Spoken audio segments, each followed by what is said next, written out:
ഈശോ മിശിഹായ്ക്ക് സ്തുതിയായിരിക്കട്ടെ. കർത്താവിനാൽ ഏറ്റവും സ്നേഹിക്കപ്പെടുന്നവരെ, പ്രത്യേകമായും നോമ്പിൻ്റെ അനുഗ്രഹപ്പെട്ട ദിവസങ്ങളിലൂടെയാണ് കടന്നു പോകുന്നത്.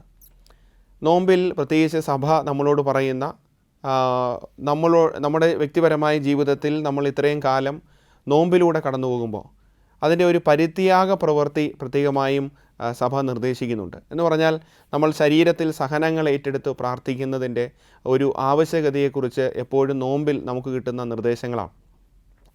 നമ്മൾ ഉപവാസം എടുക്കുക, ചില ആഹാര പദാർത്ഥങ്ങൾ മാറ്റിവെക്കുക, നമ്മുടെ ഇഷ്ടങ്ങൾ മാറ്റിവെക്കുക എന്നുള്ളത്.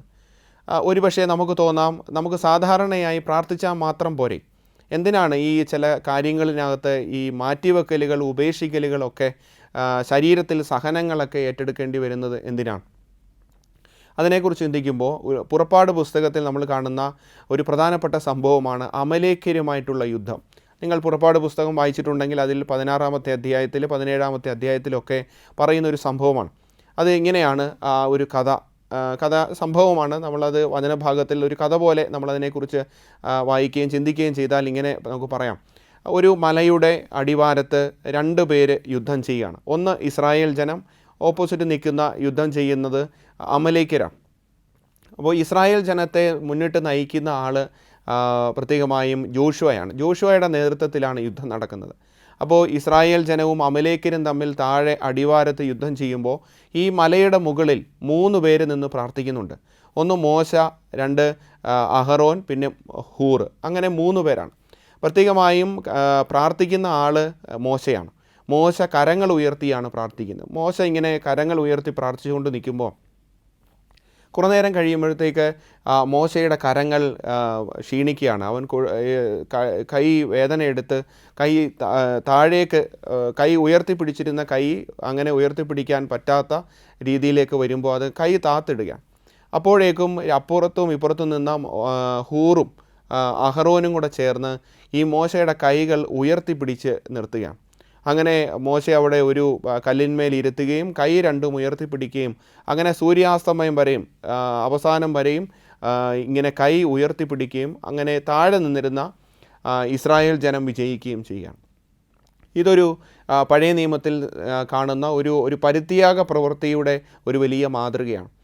നമുക്കറിയാം, മോശയ്ക്ക് സാധാരണ രീതിയിൽ പ്രാർത്ഥിച്ചാൽ പോരെ എന്നൊരു ചോദ്യമുണ്ട്. മോശയ്ക്ക് സാധാരണ രീതിയിൽ ദൈവത്തോട് പ്രാർത്ഥിച്ചാൽ ഈ ഇസ്രായേൽ ജനം വിജയിക്കില്ലേ? പക്ഷേ മോശ കരങ്ങൾ ഉയർത്തി പ്രാർത്ഥിച്ചു എന്നാണ് കൃത്യമായി വചനം പറയുന്നത്. അപ്പോൾ ഇത് നമ്മുടെ വ്യക്തിപരമായ ജീവിതത്തിൽ സ്വീകരിക്കേണ്ട ഒരു പ്രധാനപ്പെട്ട കാര്യമാണ്. യുദ്ധം ജയിക്കണമെങ്കിൽ നമ്മളുടെ സാധാരണ പ്രാർത്ഥനയെക്കാട്ടിൽ കൂടുതൽ നമ്മുടെ ശരീരത്തിൽ സഹനങ്ങൾ ഏറ്റെടുത്തുകൊണ്ട്, എന്ന് പറഞ്ഞാൽ നമ്മളൊരു പരിത്യാഗ പ്രവൃത്തിയിലൂടെ പ്രാർത്ഥിക്കുന്നത് വലിയ ദൈവാനുഗ്രഹം ഉണ്ടാക്കും. പ്രത്യേകിച്ച് യുദ്ധമെന്ന് പറയുന്നത് നമുക്കറിയാം, ദൈനംദിന ജീവിതത്തിലെ യുദ്ധം നമ്മളും പിശാചും തമ്മിലാണ്, പൈശാചികതയും തമ്മിലാണ്. പൈശാചികത എന്ന് പറഞ്ഞാൽ പിശാചിനോടുള്ള നേരിട്ടുള്ള യുദ്ധം എന്നതിനപ്പുറം നമ്മുടെ ജീവിതത്തിലേക്ക് വരുന്ന ആസക്തികൾ, നമ്മുടെ ജീവിതത്തിലേക്ക് വരുന്ന പ്രലോഭനങ്ങൾ, പൈശാചികമായ ചിന്തകൾ, തെറ്റായ കാര്യങ്ങൾ, ഇതൊക്കെ നിരന്തരം നമ്മൾ നേരിടുന്നവരാണ്.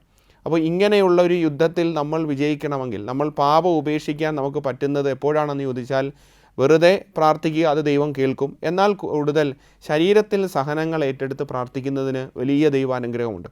അപ്പോൾ അങ്ങനെ ശരീരത്തിൽ സഹനങ്ങളെടുത്ത് പ്രാർത്ഥിക്കുന്ന ഒരു നോമ്പ് കാലത്തിലൂടെയാണ് നമ്മൾ കടന്നു പോകുന്നത്. അതുകൊണ്ട് തന്നെ ഈ നോമ്പ് കാലത്ത് കർത്താവ് നമ്മളോട് സഭയിലൂടെയൊക്കെ പറഞ്ഞു തരുന്നത് ശരീരത്തിൽ സഹനങ്ങൾ ഏറ്റെടുക്കാനും കുറച്ച് ത്യാഗപ്രവൃത്തികൾ ചെയ്യാനും അതിന് ഇടയാകട്ടെ എന്ന് പ്രാർത്ഥിക്കുന്നു. അങ്ങനെയുള്ളൊരു നോമ്പ് കാലം നമുക്ക് മുന്നോട്ട് കൊണ്ടുപോകാം. അതിന് ദൈവം നമ്മളെ ശക്തമായി അനുഗ്രഹിക്കട്ടെ എന്ന് പ്രാർത്ഥിക്കുന്നു. എല്ലാ ദൈവാനുഗ്രഹങ്ങളും നമുക്കെല്ലാവർക്കും ഈ നോമ്പ് കാലത്ത് ഉണ്ടാകട്ടെ എന്ന് പ്രാർത്ഥിക്കുന്നു. ദൈവം അനുഗ്രഹിക്കട്ടെ.